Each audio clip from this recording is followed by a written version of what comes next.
Early on a clear autumn morning, a young and foolish human wandered upon the white meadow, while the inhabitants of Little Earth had remained distracted by their own affairs.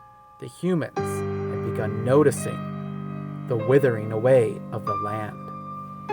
They had tried to keep planting more crops and finding new sources of water, but their efforts all seemed to be in vain.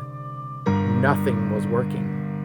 Many of the humans grew restless and frustrated with the rest of Little Earth, who all seemed to not be paying any attention to the dying land. But ultimately, nothing was done. The humans had heard very little of the White Meadow, only rumors and folktales. Those who did know of its existence were all aware of its sacred nature. On that fateful morning, with the sun rising in the sky, the young human who stumbled upon the meadow was entranced with its beauty. Its white light reflected so brightly off the grass that the human had to shield his eyes as he wandered into the tall field. Seeing this place of beauty among the decaying lands that surrounded it first filled the human with hope. Coming upon this land must have been a sign of good fortune. But after some time, standing in the meadow, encompassed with its white light, another emotion began to seep into the human's mind. Anger. Why hadn't the inhabitants of Little Earth shared this place with the humans? Clearly, they had known about it and worked to keep it alive. Why would they hide it? Like most others of his kind, the human's optimism was quick to change into outrage.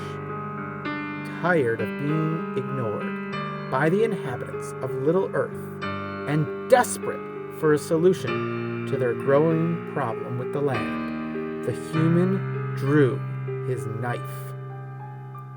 With great effort, he cut a bundle of glowing grass from the middle of the meadow, leaving a mark the shape of a circle.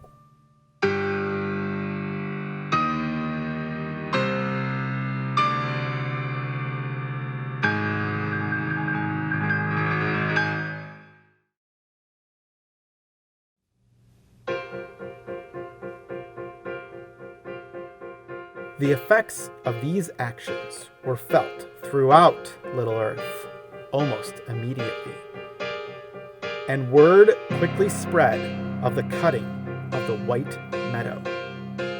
Doomsday was upon Little Earth. Fighting soon broke out among the humans and the Little Earth inhabitants, and so began the final war. As the destruction moved through Little Earth, so did the story of the single human who began the end. Creatures came to look upon the circle in the middle of the meadow, and they cried when they saw it. The grass in the meadow soon began to lose its glow, until nothing but a faint shimmer of white could be seen. The humans, bigger and stronger than most of the creatures in Little Earth, quickly gained control over the lands, destroying much of what had remained of the ancient world. Among the remaining creatures in Little Earth, a name was given to the human who brought about the start of their demise, named after the circular scar he had left in their land. He became known as Markmeadow, bringer of the doom and destroyer of all good living things.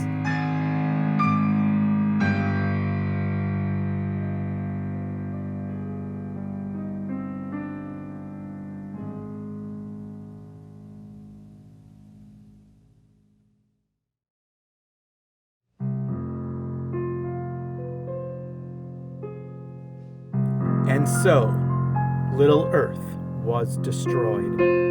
After many years of prosperity, the ancient land fell into ruin, a shadow of what it was before. Soon the humans were in control, not just of where Little Earth used to be, but of much of the planet. The doings of the inhabitants of Little Earth were all but forgotten.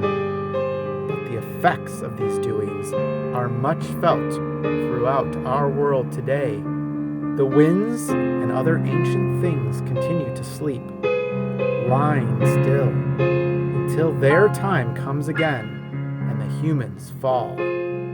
But for now, the humans shall rule, and the tale of Markmeadow and Little Earth shall live on.